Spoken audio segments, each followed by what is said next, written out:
You are live, so we're live. Well, good afternoon, good morning, good evening, good day, wherever you are in the world. This is Dr. Jacqueline King, and I am with the lovely councilwoman at large at Fort Wayne, Michelle Chambers. How you doing today, Michelle?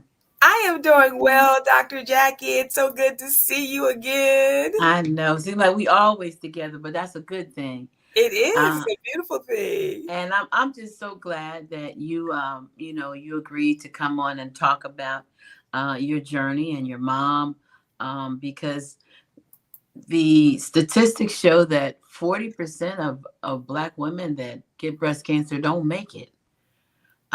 It's the statistics are very alarming. And so I was talking to a doctor friend of mine today, and she was saying that it's because whatever strand that we get, and you might be able to help me with it, there is a strand that the medicine doesn't work with. Are you familiar with that? I'm not familiar with the specific strand, but I'm definitely familiar with the test. And forgive me, you can take a test to find out if you have the genetic markings to carry breast cancer.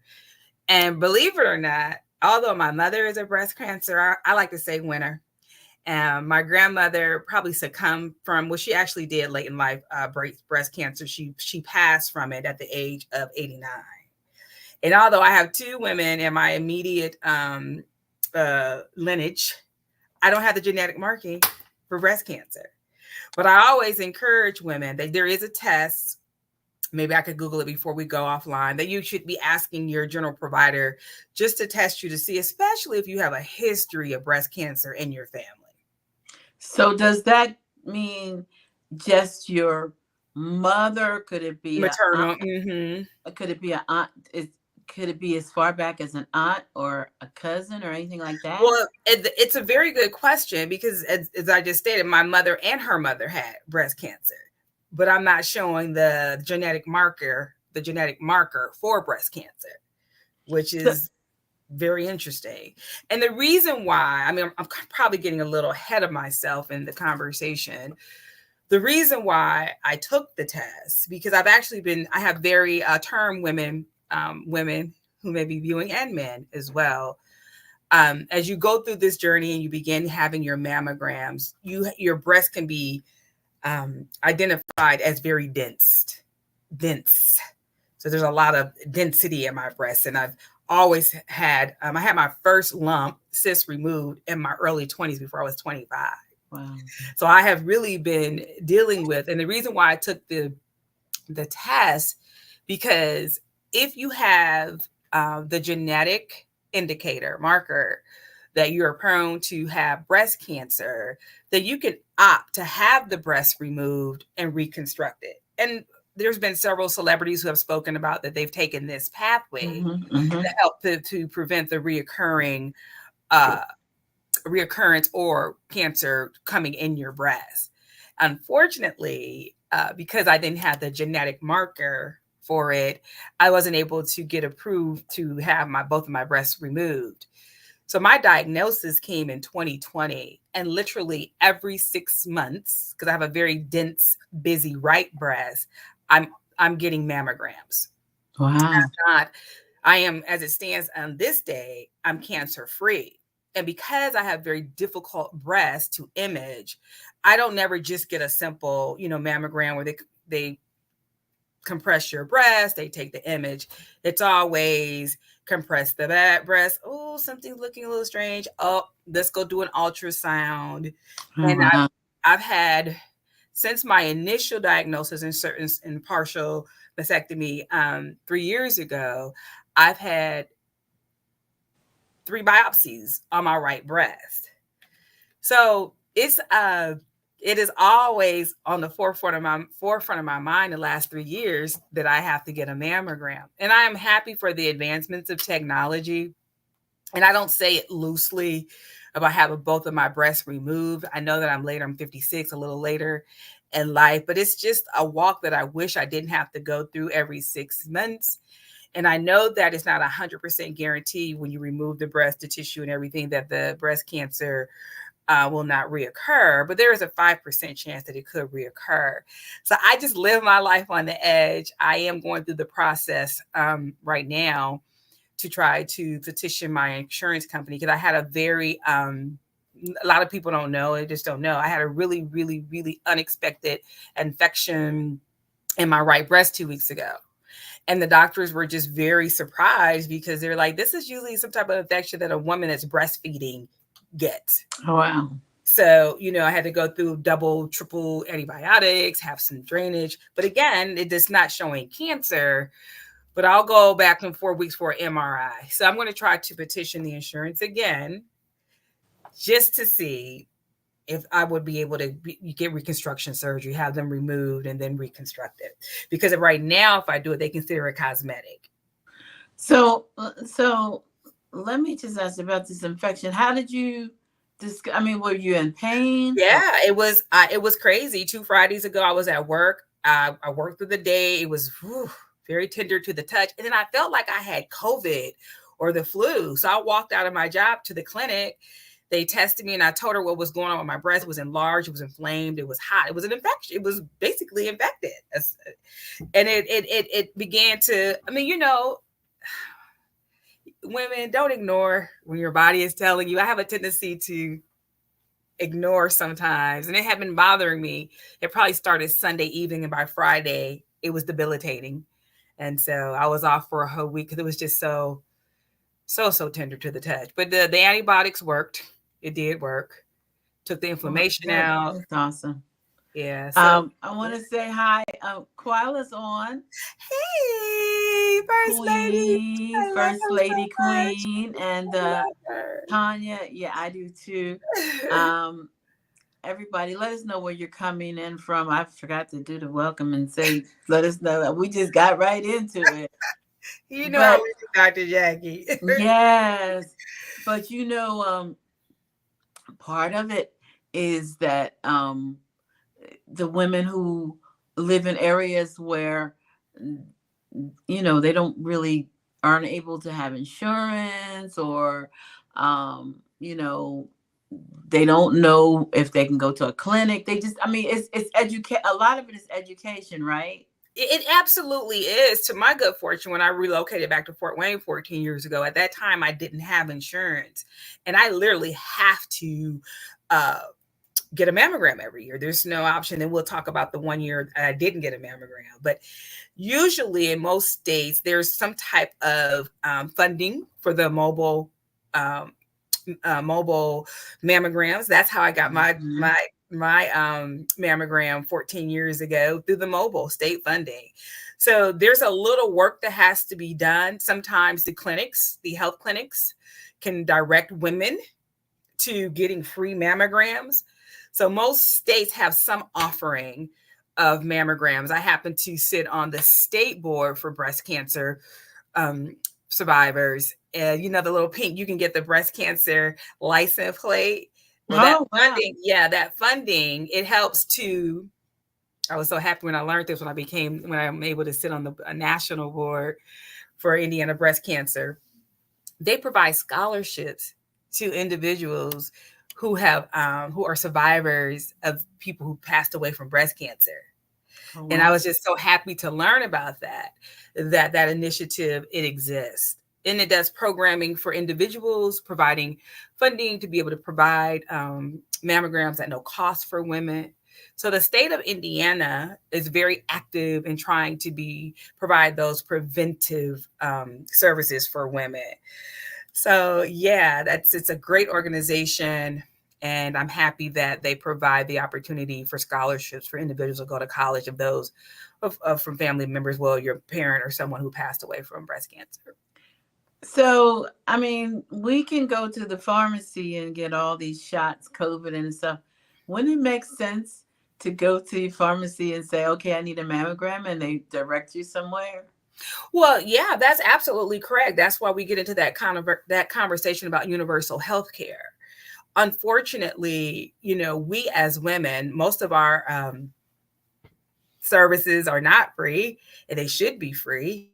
our procedures usually cost more than the norm.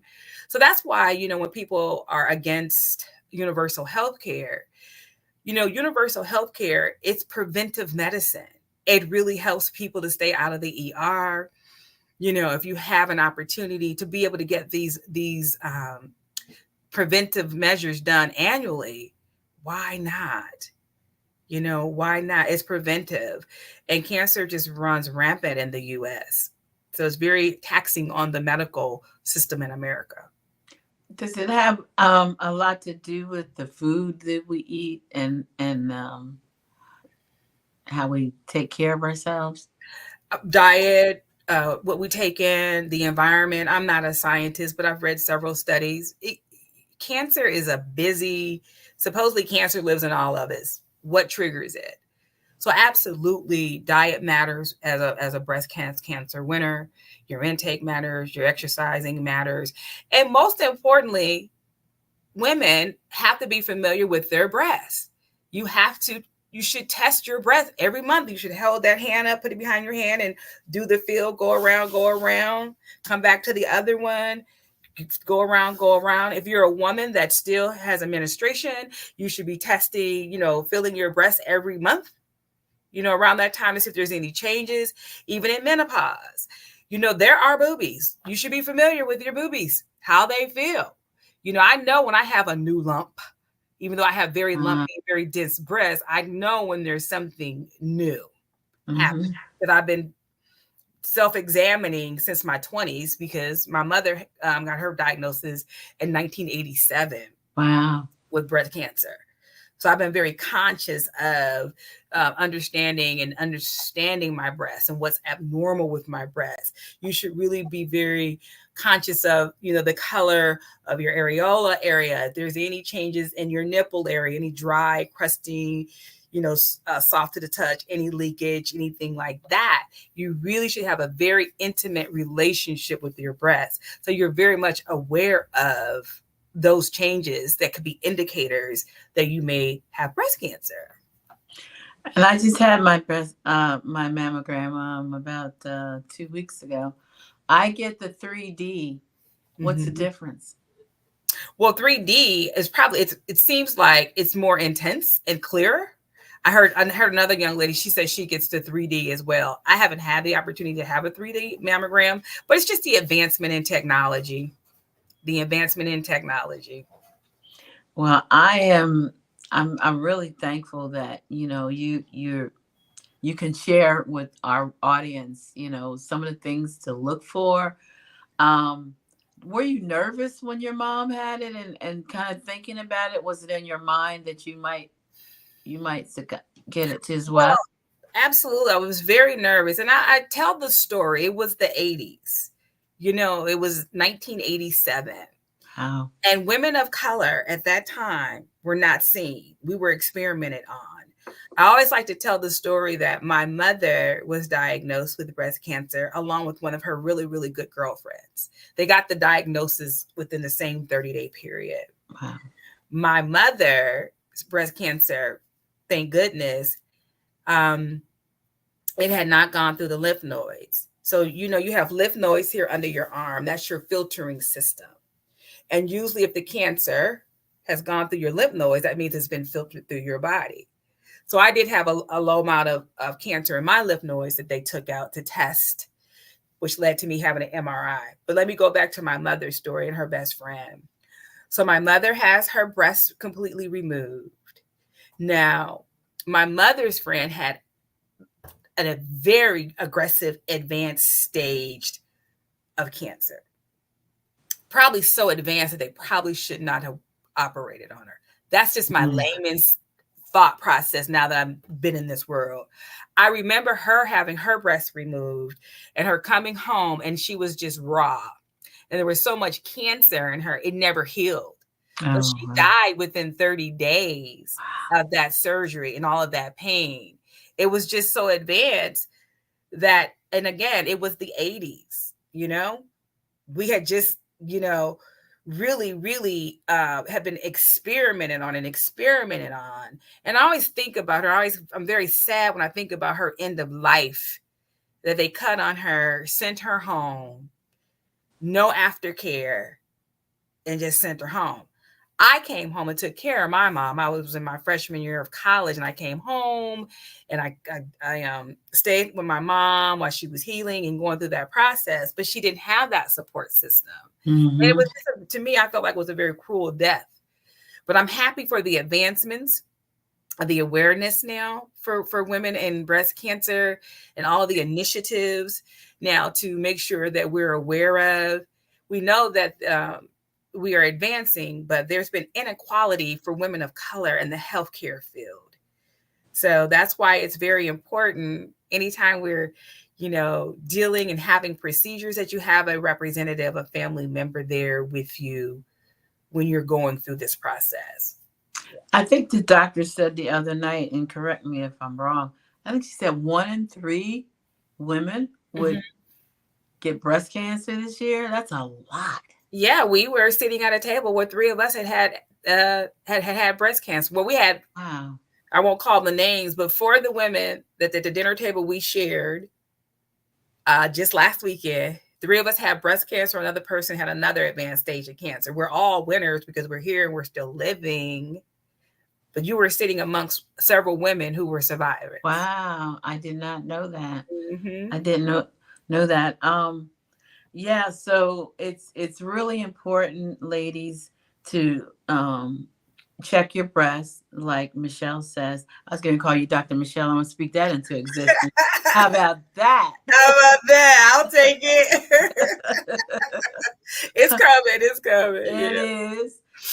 It's very important to check your and get your mammograms. And I think, like they're saying, I think they're talking 40s now. I Hmm. don't know if they're in the 40s, but I think that's when they're talking about getting them as early as in your 40s now, because Hmm. they're finding out that more young women are getting breast cancer. I was watching Let's Make a Deal. Yes, I'm retired. I was watching Let's Make a Deal today, and they had all the survivors on there. It was so beautiful. It Yeah, really was. They had on all their pink, and so women are surviving. they are. But You can't really see my T-shirt, but this T-shirt right here, my goddaughter, 2 years ago, 30 years old, stage 4 cancer. oh No wow. family history. She's the winner. She's still here, but it was aggressive. Vegan, holistic, all the things you're supposed to do. It was so random and it was She so, was doing that before she yeah, was that what? yeah. That's what was so insane. And this was a T-shirt that I supported her in her fundraiser because she didn't have, cancer, but state of California. She didn't. Pardon me. She didn't have insurance at that time. State of California. But that's what I'm saying. She was only 30. Wait, she's 35. Stage 4. Thank God she was healthy. This is why she survived. Yeah, it was insane. So yeah, that's why I have her T-shirt on today. Yep, she is still with us. She is still with us. Well, that's a blessing, and like I said, we as I like the way women now more so than in the past support one another. Those support groups are like really good. Mm-hmm. I went to the event yesterday with Felicia, and I would tell you, it was very emotional. I don't even remember how many of the women had cancer. They had different kinds of cancers. Some Mm-hmm. of them had breast cancer, one lady had kidney cancer and all. But we have to support each other and Absolutely. talk about it. Yeah, my mother, when she relocated back here to Fort Wayne, I think it's like in '88. I'm telling you, the healthcare profession was different. She and Pat Turner started VACA, Fort Wayne African American is Cancer Support Group. She had to start that support group. They didn't even have prosthetics, the same color of women, women, colored skin Wow. tone, the quality of the wigs, the bras, no support groups. So my mother, who a winner, survivor, she it was put on her heart, and they were very instrumental in helping women of color right here in Fort Wayne live through, get them connected to resources because they just did not exist. Wow. Mhm. Well, rah rah, mom. You know I love Mama. Mama is Yes. she's a true diva. She really is. It really And is. I just light up when I see her. And she just, I ask her how she's doing. Oh, I'm doing wonderful. I'm doing well. I'm doing, she's real positive. Even though, she's going through some things, she encourages me. So and your whole family does really. But this is good conversation. So what would you tell that woman that just got that diagnosis? Because I can't even imagine what that's like when you hear it. It is one of the worst diagnoses that you can hear. I say lean into the diagnosis initially because it's scary, but I'm here to tell you that you can be a winner too. Technology has advanced so much that you can do the work and you can survive. Make sure that you create a support system around yourself. If you got to go to surgery, you take somebody with you. I was fortunate enough; my husband was able to be there when I had my procedure done. He had to be my voice for me. I mean, I had a anesthesiologist that looked like he ran in off the tennis court and was trying to get it together. Oh wow. You can't be coming in like that. You about to put me on under. I looked at my husband, went on out there. They had a good conversation. He came back in, reset himself, and let me know what was going to happen. Because see that makes you nervous when people. I guess he got called in because the other person on duty. But let me go back to lean into the diagnosis. Secondly, know that you will survive it. You can survive. Three, you don't have to do it alone. When I got my diagnosis, I was so worried about what people would think, as your councilwoman, would she be able to, still do her duties? Unfortunately, I only missed one job while one meeting while I was going through that. And I say that silly me. I worked and I stayed on council. I should have been at home resting my body. So take care of you, women. I always say self preservation first. That is not a bad statement because if I ain't no good, that means my family's no good, my job is no good. So lean into it and know that you are in survival mode, you are in winter mode. Take advantage of every single opportunity, every resource that's out there: counseling, medical support, diet, work out. And whatever your faith walk is, lean into your faith and know that you will be healed and know that you will survive. But don't do it alone. Don't get in your mind and think that nobody should know because it don't have to be a private matter. This is something that is won by a team. So reach out and create a team. If you don't have a personal team, tap into the support groups that all the hospitals have. But don't take this journey by yourself. It's not a journey to be had by yourself. And take full advantage of the resources that exist for what? To be a winner, to be a survivor. I love that. I love that. Councilwoman, thank you so much for your time. I know you're busy, and I appreciate every time we can get together and share your wisdom. You are so wise beyond your years. You have an old soul. Girl, I've been here before. That's the old people say. I've been Yeah, here you before. got an old soul, and because But let me everybody be looking to Michelle for answers. That's It's just all who you right. are. It's all right. But let me give you your kudos, Dr. Jackie, for having such a vast audience and such a big reach that you took the time to seek out someone who's a winner, who's a survivor, so that we can educate other women. There might be some women on the line right now who are like, I haven't touched my breast lately. Oops, I found the lump. Now they can walk in there, make their appointment, and be well advised that this is just a bleep on the radar. So thank you for always empowering us, keeping us informed, whether it's our faith walk, financial, networking, and now related to breast cancer, because breast cancer is high amongst African American women. But I will tell you this: we do not have to die from it. We can be winners and we can survive. So thank We you. don't. Thank you so much for that acknowledgement. We do have, I think we have a couple other women that are going to be coming on, and one of our doctors that's with BWE is going to come on and talk about it. So we are going to keep it in the forefront. We try to address issues that are really really important to Black and brown women, because that's who we are, and we got to talk about it. Absolutely. Like you No said, secrets. we can't just keep it to ourselves, because you do have a support group. You've got close to 4 million women that this is a sisterhood. It really Yes, is. Black it Women is. Power is a sisterhood. You got women all over the world, and different women in the directory tell me, oh, such and such contacted me. I mean, really is. I'm just trying to make it where we can support one another. Right. And so I'm honored to be the conduit, uh, that God has chosen for this time. Come So on. thank you so much. I love you, I love always you. love you, and Love I you. love you all. We will be back. I don't know when, because we're working out the details, but we'll be back with more information on breast cancer awareness. And until the next time, God bless you. God bless you. Be well. Take care. Bye bye.